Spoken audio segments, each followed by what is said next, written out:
تنحى يا حزن واهجر فؤادا توكل بجد بعزم.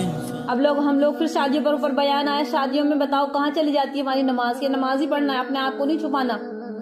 کوئی پردہ نہیں, کوئی احترام نہیں ہے, ڈی جے چل رہے ہیں, گانے چل رہے ہیں اور اس پر خوب دھوم دھام سے خوشیاں منائی جا رہی ہیں.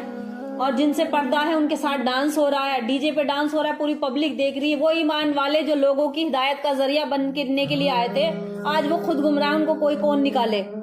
اور گھروں میں شادیوں کی رسمیں, اگر کوئی بھی فنکشن ہو جائے گا تو رسمیں ہوں گی, فوٹوگرافی ہوگی, تصویر کشی ہوگی, اس کے فوٹو. یہ چیزیں کہاں؟ یہ تقوی کی علامت ہے, یہ پرہیزگاری کی علامت نہیں. اور جو اگر تمہاری اندر تھوڑی بہت بھی ہوگی تو اس کو بھی ختم کر دے گی. یہ چیز اس کو بھی ختم کر دے گی. نماز سب پڑھتے ہیں, قرآن سب پڑھتے ہیں, روزے سب رکھتے ہیں, لیکن ان چیزوں سے بچا نہیں جا رہا. اور یہ اتنی بڑی بڑی خراب چیزیں ہیں جس نے نسلوں کو بگاڑ کر رکھ دیا آگے. کیونکہ ہماری نسل بھی ایسی سیکھے کہ اس کے ہاتھ میں بھی موبائل رہے گا, اس کے چہرے پہ بھی میک اپ رہے گا, اس کے کپڑے بھی مزین ہوں گے, وہ بھی برہنہ ہو کے گھومتی پھرے گی. اپنے بچیوں کے آگے اللہ سے دعا کرو, اپنے بچیوں کے آگے بیٹھو, ان کو سمجھاؤ کہ میری بیٹی تو پردہ کر کے نکل. باپ سمجھائیں اپنی بیٹیوں کو.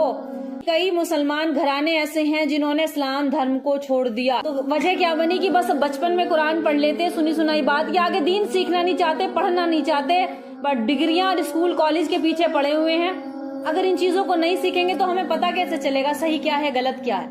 تو اس سے پہلے, کیونکہ آج اگر ہم صرف نماز پڑھتے ہیں اور باقی کچھ نہیں, تو آنے والی نسل نماز کے اوپر بھی باقی نہیں رہے گی. نکاح کے اوپر بات آتی ہے. سوال کیا تھا کسی نے نکاح کے بارے میں کہ نکاح کرنا فرض ہے, واجب ہے, سنت ہے, کس عمر میں نکاح ہونا چاہیے. بہت لمبا بیان ہو جائے گا. تو نکاح, کیونکہ سنت طریقہ کیا ہے نکاح کا, آج ہمارے نکاحوں میں سنت نہیں ہے. اسی وجہ سے نکاح کی برکت ختم ہو گئی. 6 مہینے بعد, 1 مہینے بعد طلاق کیوں ہو رہے ہیں؟ کہ یہ جو شادیاں ہیں یہ غیروں کے طریقے پر ہو رہی ہیں. جو کام غیروں کے طریقے پر ہوگا, چاہے وہ کھانا ہو, چاہے وہ لباس ہو, چاہے وہ تجارت ہو, اس میں برکت اللہ اٹھا لے گا. جس رب نے ہمیں بنایا ہے اس کے لیے کتاب دی گئی. کتاب کیا ہے؟ کتاب اللہ, قرآن مجید, اللہ کی کتاب. اسی کے مطابق کام کرو گے تو ہمارے تھوڑے میں بھی اللہ بڑھا دے گا, برکت کرے گا. اور اگر ہم نے اکثریت دکھائی, ناچ گانا خوب ہوا, کروڑوں کی شادیاں کی, کئی کلو زیور چڑھا اس کا سونے کا, تو وہ رشتے نبھانے کے لیے کافی نہیں ہے. رشتہ مٹھاس سے چلتا ہے, گھر محبت سے چلتے ہیں. اب ہو رہی ہیں 6 مہینوں کی بچیاں, بتاؤ کیا دیکھا انہوں نے شادی کے بعد؟ طلاقیں دے دی, ان کو گھر چھوڑ دیا کہ جاؤ اپنے باپ کے گھر جاؤ. تو کہیں نہ کہیں کس کی کمی ہے؟ معاشرے میں کہیں نہ کہیں ہم سبھی ذمہ دار ہیں. تو جیسی نیتیں کرو گے اللہ فیصلے ویسے ہی اتارے گا. یہی وجہ ہے کہ حضرت آدم علیہ السلام سے لے کر خاتم الانبیاء حضرت محمد مصطفیٰ صلی اللہ علیہ وسلم تک جتنی بھی شریعتیں اللہ تعالیٰ نے اتاری, سب میں نکاح کو نہایت اہم درجہ دیا گیا. جتنے انبیاء ہیں تو اس میں نکاح کو اہم درجہ دیا گیا, اس کی بڑی اہمیت حاصل رہی ہے. علماء لکھتے ہیں کہ ایسی کوئی عبادت نہیں ہے جو حضرت آدم علیہ السلام سے لے کر ایسی مشروع ہو کہ جنت میں باقی رہے سوائے ایمان اور نکاح کے.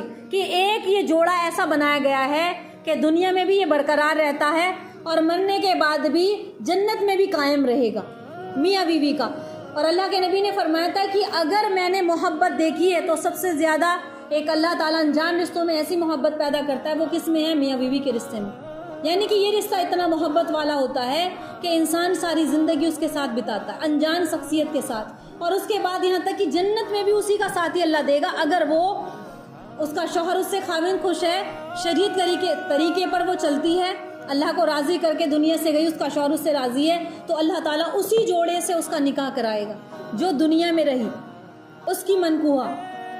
تو بہرحال یہی ایک رشتہ ہے جو یعنی کہ جنت میں بھی ساتھ دے گا.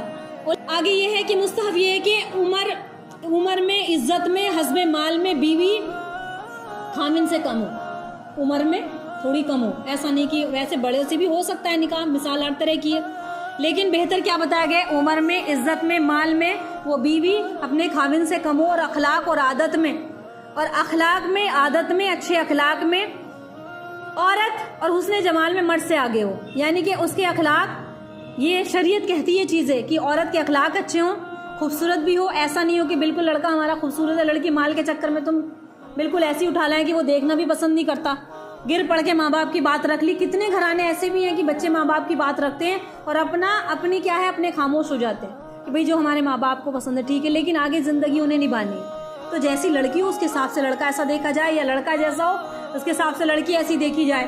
آگے فرمایا کہ لڑکوں میں تو